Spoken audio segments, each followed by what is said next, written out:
Alabando al Señor, digamos, Señor, y podamos entender lo que tú quieres de cada uno de nosotros. Nos acercamos a ti y queremos tenerte siempre presente. Te hemos recibido en el bautismo, te hemos recibido en la Eucaristía, en la Santa Hostia, te hemos recibido cada vez que nos bendices en la misa, y te recibimos en la hostia, y te recibimos también cuando hemos pecado y nos confesamos. Tú vienes a mí, Señor, por eso oramos, queremos seguir orando. El tema de la oración es interesante y quisiera por una parte decir, ¿qué es la oración? No se puede explicar la oración como no se puede explicar el amor. Hay que estar enamorado para entender el amor. No hay otra. Hay que rezar para entender la oración. Hay que lanzarse con la inconsciencia del enamorado.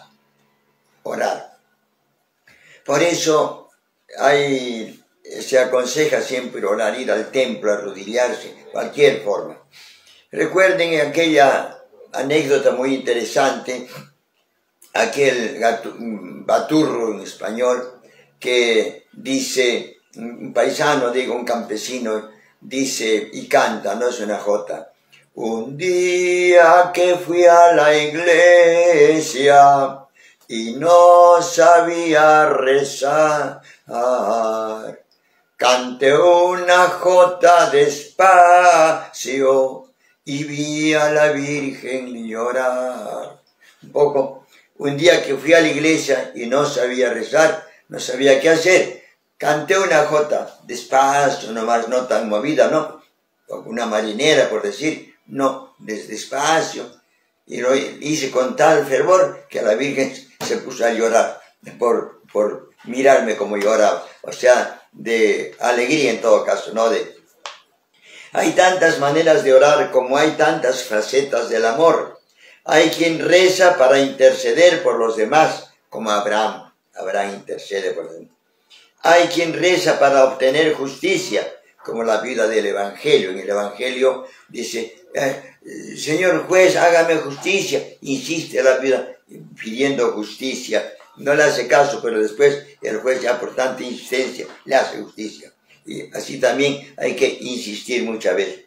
Hay quien reza para confrontarse con la voluntad del Padre, como Jesús. Señor, si quieres, quítame esto que voy a sufrir, pero que no se haga mi voluntad sino la tuya. Acepto, ¿no es cierto? Así también esta enfermedad, este sufrimiento, esto que tengo, este problema que tengo, Señor, me gustaría no tenerlo, pero no puedo liberarme.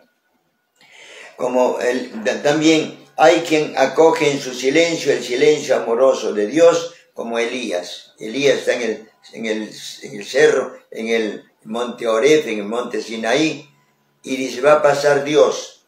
Dice, hubo un terremoto, y Dios le dice, no está Dios en el terremoto.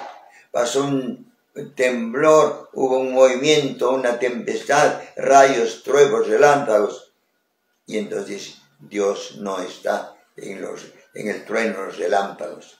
Y así, y al final pasa una suave brisa, y entonces sintió que Dios estaba ahí. Dios está presente en el silencio. Por eso vayan ustedes al templo y ahí en silencio oren al Señor. Así hay también quien reza por desesperación, como Agar. Agar la botan de su casa, lleva a su hijo, y entonces en el desierto ya su hijo está muriéndose de hambre, no sabe qué hacer, y entonces ya desesperada mejor quiero morir, quiero estar lejos y no ver a mi hijo morir. Pero ahí vio pues efectivamente un oasis y Dios la atendió. Luego, no hay forma de rezar que sea mejor que otra, todas valen. Por eso decimos la fe del carbonero. El que reza, rezando el rosario, está bien. Se duerme ciertamente. Me duermo, padre. Bueno, sigue rezando, pero pon siempre fe que Dios te va a escuchar, también rezando el rosario. Y de cualquier otra forma. La mejor oración es la que contiene más amor. Es decir, yo me acerco a ti, Dios mío. Oremos siempre. El enamorado y el desesperado no se cansan de repetir las mismas palabras. ¿Ven? Siempre son tenaces, siguen pidiendo con obsesión. A veces Dios responde, otras veces se queda escondido o silencioso. No, Dios tarda, pero no olvida, decimos. Solo Él sabe por qué. No te conviene ahora. Después verás. Esto es más prudente. Estás sufriendo ahora, pero después vas a ver lo que va a suceder, etc. No, Dios sabe y por eso Dios espera. A veces Dios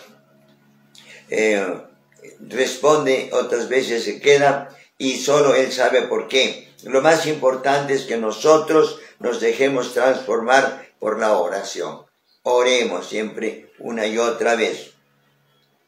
La oración, que todo nuestro ser se vuelva petición, pedir al Señor. Que sea pregunta, Señor, ¿qué quieres que yo haga? Aquí estoy, ¿qué te gustaría? Quiero hacer lo que tú quieres. Una súplica, Señor, te pido, por mi madre, por mi padre, por tengo esa necesidad, tengo esta ilusión, por alabanza, bendito sea, Señor, gloria a ti, Señor, adoración, Señor, creo en ti, te amo, Señor. O sea, maneras de orar que decíamos. Al final, casi sin darnos cuenta, nos transformamos en lo que pedimos. Si oramos así, Dios viene a nosotros. Nos convertimos en lo que contemplamos. Pensábamos cambiar los caminos de Dios, pero al final somos nosotros los que cambiamos. La oración auténtica nos transfigura. Es un autor, Giorgio Gonella, que escribe esto muy simbólico. Hermanos, oren efectivamente, porque en la oración hay maneras de orar. Ustedes podrán orar, pero para ustedes, para reforzarse, lean en el Catecismo la parte cuarta. Y en la parte cuarta, la cuarta parte pone la oración cristiana. Y ahí pone, sobre todo, tipos de oración, expresiones de la oración, vocal, de meditación, oración contemplativa, también lo que decimos, los 4 elementos, de alabar, agradecer, pedir y ofrecer algo a Dios. Cuando damos algo, estoy orando también, me estoy comunicando con Dios. Esa es la oración, hermanos. No descuidemos, oremos siempre. Paz y bien.